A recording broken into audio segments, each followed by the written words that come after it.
He's a person who states the case for the moral imperative as well as anybody I've ever met, and he's certainly a person known to us all, but admired by me for sure, and probably by a lot of you as well. I give to you now Bobby Kennedy Jr.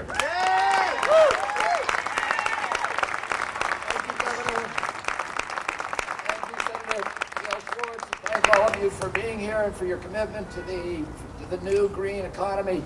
I'm out here actually. I was coming out here to go skiing with my kids, and I called up Governor Ritter and Gail Schwartz and said I'd like to come down and do something with you and take a day off from skiing to do that, because I think what they're doing, and that's a big sacrifice for me, I can tell you. What they're doing, the leadership that you're getting in this state is exemplary leadership. It's the best that I know of in our country. It's so heartening to me to hear the kind of things, the kind of language that I hear from Senator Schwartz, that I hear from Governor Ritter every time I talk to them about where this country is going and where it ought to be going. And these are people who understand that we're not protecting nature so much for the sake of the fishes and the birds, but because we recognize that nature is the infrastructure of our communities. That if we want to meet our obligation as a nation, as a civilization, as a generation, which is to create communities for our children, that provide them with the same opportunities for dignity, for enrichment, for prosperity, for good health, as the communities that our parents gave us, we've got to start by protecting our environmental infrastructure, the air we breathe, the water we drink, the wildlife, the fisheries, the public lands, the landscapes and waterways that connect us to our past, to our history, that provide context to our communities, and that are the source ultimately of our values and virtues and character as a people. Governor Ritter understands the biggest issue that we face is how do we use energy in this country. We need energy. We need it because it fuels our prosperity. It creates jobs. It makes communities that are sustainable, that are enriching, that are prosperous and dignified. How can we do it in a way that doesn't compromise the rights and our moral obligation to those future generations? Lord David Putnam gave a speech before Parliament in November when Parliament was debating a very strong cap-and-trade system that, to its credit, it ultimately passed.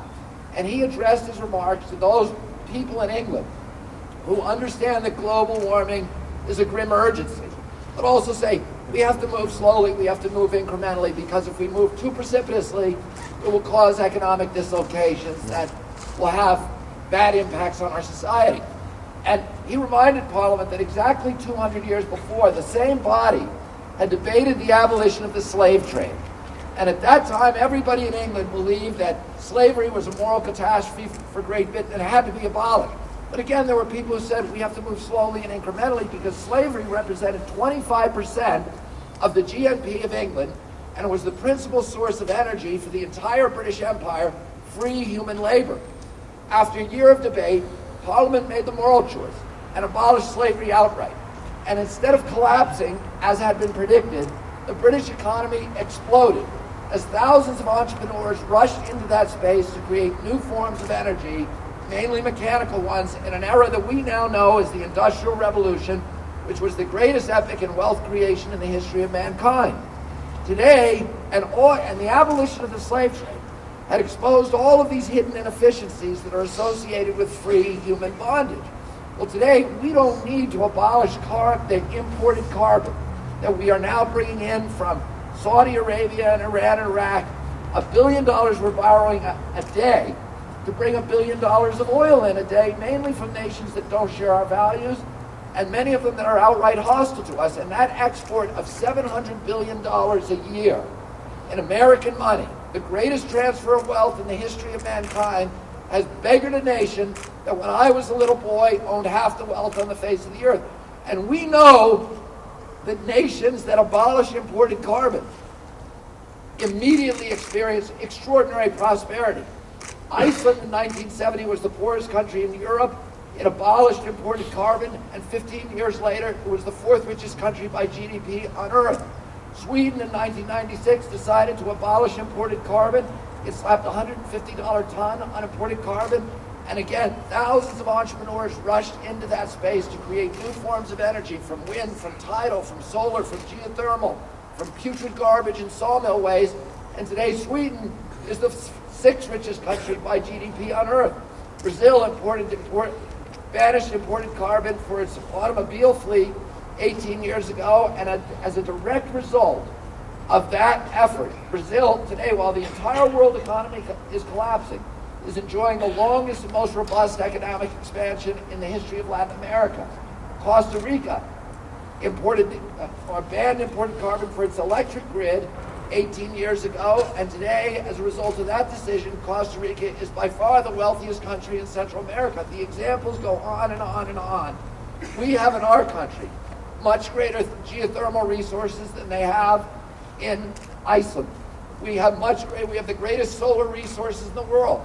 The Scientific American just published a report that showed if we use an area that is 18% of the most barren desert land in the desert Southwest, an area 85 miles by 85 miles, we can power 100% of the energy needs of our country. The Great Plains states and the Saudi Arabian wind that stretches here into Colorado, if we harness that wind, even just in North Dakota, Montana, and Texas, we can provide 100% of the energy needs of our country, even if every American owned an electric car. The problem is, mainly, we don't have the transmission capacity capable of carrying these new forms of energy, and that's one of the things that Governor Ritter has shown so much leadership on Capitol Hill. I'm going down there and meeting with Stephen Chu and Lisa Jackson and Carol Browner and all the members of the administration and saying, we need to realign our grid.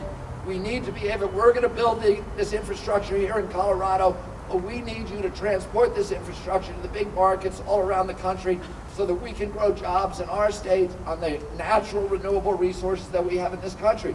We need to build our grid into a national marketplace where every American can hook into it. And if you have a solar panel on your roof or a wind turbine in your backyard, and you're generating more energy during some part of the day than you're using, you ought to be able to sell that energy back on the grid. 100% of it is net marketplace. We need to build a grid that becomes a marketplace, which does what a marketplace is supposed to do, which is to reward good behavior, which is efficiency, and to punish bad behavior, which is inefficiency and waste, and to power America through turn every American into an energy entrepreneur, turn every home into a power plant, and power this nation from American initiative, energy, and entrepreneurship rather than Saudi Arabian oil. And we can do that in our country.